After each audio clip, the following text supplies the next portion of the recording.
Well, if you watched a lot of the coverage of this story today on television, you likely came away with the understanding that Julian Assange is some kind of Russian spy who's in trouble tonight because he stole classified documents from the U.S. government. That is not true. It's factually incorrect. Saying so is not a defense of Assange. We're not here to promote him or excuse any number of things he said over the years that we disagree with quite a lot. But just so it's clear, whatever his sins, Assange did not steal documents from the United States government. He did not hack the DNC servers.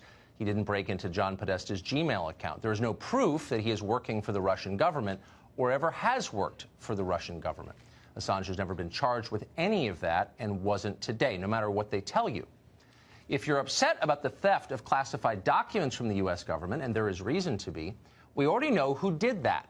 A 22-year-old Army private named Bradley Manning, now called Chelsea Manning. In 2013, Manning pleaded guilty to stealing secret material and got 35 years in prison for it. Shortly after that, Barack Obama commuted Manning's sentence. This allowed Manning to leave jail decades early, go back on television as a commentator, and then run for political office. So if your real concern is America's national security, you have someone to be angry at, Barack Obama. And yet, strangely, nobody is. Instead, they're furious at Julian Assange for printing the documents that other people stole. Quote, Julian Assange has long been a wicked tool of Vladimir Putin and the Russian intelligence services, wrote professional moralizer Ben Sasse, who also serves in the U.S. Senate. He deserves to spend the rest of his life in prison. Wicked? The rest of his life in prison? Idi Amin ate people and never faced this kind of scorn. Not even close. Nor, for the record, was Amin ever extradited. He died at 78 years old in his own bed, leaving behind 43 loving children. So what's going on here? A couple of things. First, Julian Assange embarrassed virtually everyone in power in Washington. He published documents that undermined the official story on the Iraq War and Afghanistan. He got Debbie Wasserman Schultz fired from the DNC. He humiliated Hillary Clinton by showing that the Democratic primaries were, in fact, rigged. Pretty much everyone in Washington has reason to hate Julian Assange. Rather than just admit that straightforwardly, he made us look like buffoons, so now we're sending him to prison. Instead, they're denouncing him as, you guessed it, a Russian agent. Watch Senator Richard Blumenthal explain. Justice should come to Julian Assange for his role in Russian meddling in our election, and the sooner the better. Okay, so once again, just to be totally clear, no one has ever shown that Julian Assange is a Russian agent. The indictment against him today does not say that. It doesn't mention Russia at all. But that has not stopped virtually every politician in Washington from repeating Senator Blumenthal's line, including many Republicans. Robert Mueller nearly killed the Russia collusion hoax. Julian Assange is allowing them to keep it alive. You'd think journalists would say something about this. Assange is, after all, one of them. What do you call a man who publishes news for a living? Assange is no sleazier than many journalists in Washington. He's definitely not more anti-American. He's broken stories the New York Times would have won Pulitzers for. And yet many of his colleagues have disowned him. Oh, please, wrote Alexia Campbell of Vox. Assange is no journalist. We know who he works for, meaning Russia. Julian Assange is not a journalist, explained Jelani Cobb of The New Yorker without actually explaining.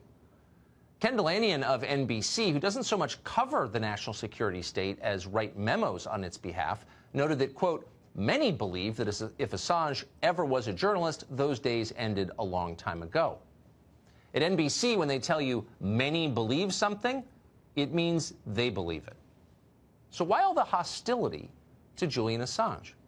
Well, we'll let former Democratic staffer and current CNN anchor Jim Sciutto explain. Assange's real sin was preventing Hillary Clinton from becoming president. He is central to several cases. He's central to Russian interference in the election. U.S. intelligence views him as a middleman, a cutout, that he was, in effect, part of this interference.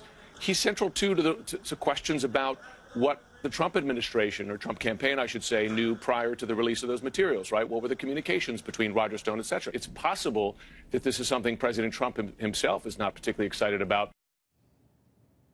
It's remarkable to watch this. It's bewildering, actually. There was a time not so long ago, really, when reporters didn't applaud the arrest of other journalists for publishing information. In 1971, the Washington Post and the New York Times published a trove of stolen classified documents about the Vietnam War. It was called the Pentagon Papers. Remember that? Liberals loved it. Books were written celebrating their bravery. As recently as 2011, the Washington Post saw the connection. Quote, a conviction of Julian Assange would also cause collateral damage to American media freedoms, a Post op-ed said that year. Quote, it is difficult to distinguish Assange or WikiLeaks from the Washington Post. And that's true. But that was before the Trump election and the total war that followed, a war in which the media have definitively chosen a side. Press freedom? Sure, as long as we agree with your politics. The First Amendment? Well, that all depends. Who'd you vote for? The guardians of speech are now the enemies of speech. The people charged with policing power are now colluding with power. There's a reason you see John Brennan on NBC all the time. They're all in the same team now. We're not saying any of this to defend Julian Assange. We just want to be absolutely clear about who hurts this country more, and it's not him.